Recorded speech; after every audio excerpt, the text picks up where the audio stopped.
श्रवण कुमार एक पौराणिक चरित्र है। ऐसा माना जाता है कि श्रवण कुमार के माता पिता अंधे थे। श्रवण कुमार अत्यंत श्रद्धापूर्वक उनकी सेवा करते थे। एक बार उनके माता पिता की इच्छा तीर्थ यात्रा करने की हुई। श्रवण कुमार ने कांवर बनाई और उनमें दोनों को बैठाकर कंधे पर उठाए हुए यात्रा करने लगे। एक दिन वे अयोध्या के समीप वन में पहुँचे। वहाँ रात्रि के समय माता पिता को प्यास लगी। श्रवण कुमार पानी के लिए अपना तुंबा लेकर सरयू तट पर गए। उसी समय महाराजा दशरथ भी वहाँ आखेट के लिए आए हुए थे। और जब श्रवण कुमार सरयू नदी से अपने घड़े में जल भर रहे थे तो उसकी आवाज़ सुनकर राजा दशरथ को लगा कि कोई हाथी गरज रहा हो। उस हाथी को मारने के लिए उन्होंने तीक्ष्ण शब्दभेदी बाण चला दिया। बाण के लक्ष्य पर लगते ही श्रवण कुमार के मुख से शब्द निकले कि आह, मैं मरा। मुझ निरपराध को किसने मारा? हे माता, हे पिता, अब मेरी मृत्यु के पश्चात तुम लोगों की भी मृत्यु जल के बिना प्यासे ही तड़प तड़प कर हो जाएगी। न जाने किस पापी ने बाण मारकर मेरी और मेरे माता पिता की हत्या कर डाली। ये सब सुनकर राजा दशरथ को ज्ञात हुआ कि हाथी की गरज सुनना उसका भ्रम था। वास्तव में वह शब्द जल में डूबती हुई घड़े का था।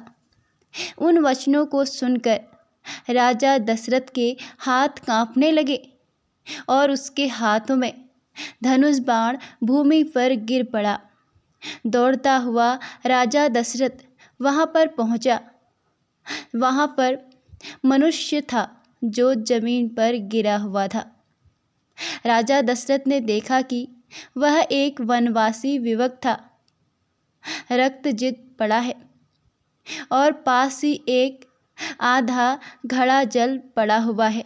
राजा दशरथ को देखकर श्रवण कुमार क्रुद्ध स्वर में वह बोला, राजन, मेरा क्या अपराध था जिसके लिए आपने मेरा वध करके मुझे दंड दिया है? क्या मेरा अपराध यही है कि मैं अपने प्यासे वृद्ध माता पिता के लिए जल लेने आया था? यदि आपके हृदय में किंचित मात्रा भी दया है तो मेरे प्यासे माता पिता को जल पिला दो, जो निकट ही मेरी प्रतीक्षा कर रहे हैं।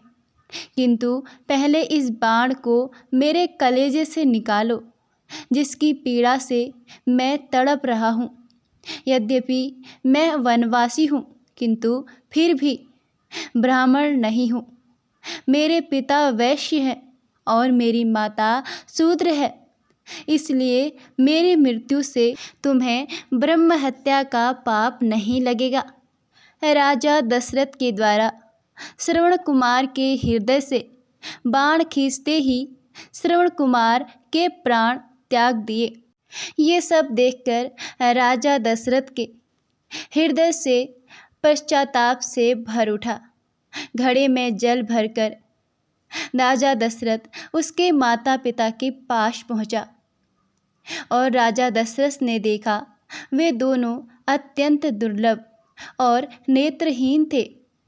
उनकी दशा देखकर राजा दशरथ का हृदय और भी विदीर्ण हो गया। राजा दशरथ आहट पाते ही वे बोले, श्रवण कुमार के माता पिता बोलते हैं, बेटा श्रवण, इतनी देर कहाँ लगाई? पहले अपनी माता को पानी पिला दो, क्योंकि वह प्यास से अत्यंत व्याकुल हो रही है। और राजा दशरथ श्रवण के पिता के वचनों को सुनकर उसने डरते डरते कहा, हे मने, मैं अयोध्या का राजा दशरथ हूँ। मैंने अंधकार के कारण हाथी के भ्रम में तुम्हारे निरपराध पुत्र की हत्या कर दी।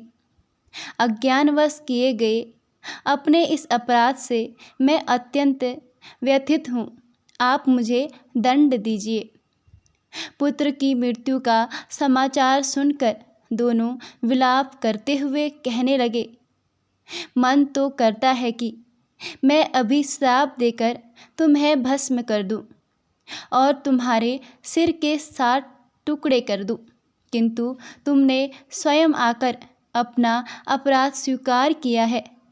अंत में ऐसा नहीं करूँगा।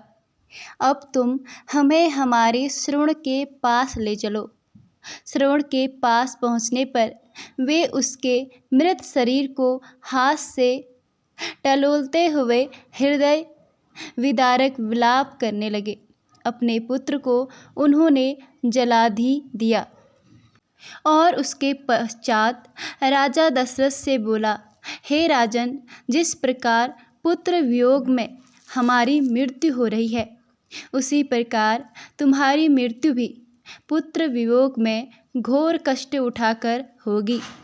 श्राप देकर पश्चात उन्होंने अपने पुत्र की चिता बनाई और पुत्र के साथ वे दोनों स्वयं भी चिता में बैठ जलकर भस्म हो गए। और इसी श्राप के कारण भी राजा दशरथ को भुगतना पड़ता है, क्योंकि जब राजा दशरथ की मृत्यु होती है तो उसके पास उसके बेटों में से एक भी उसका पुत्र उसके पास नहीं रहता है। वह श्रवण कुमार के माता पिता के श्राप के कारण होता है। दोस्तों, आपको हमारी यह कहानी कैसी लगी? कमेंट में ज़रूर बताइएगा और ऐसी ही नई जानकारी के लिए हमारे चैनल को सब्सक्राइब ज़रूर करें।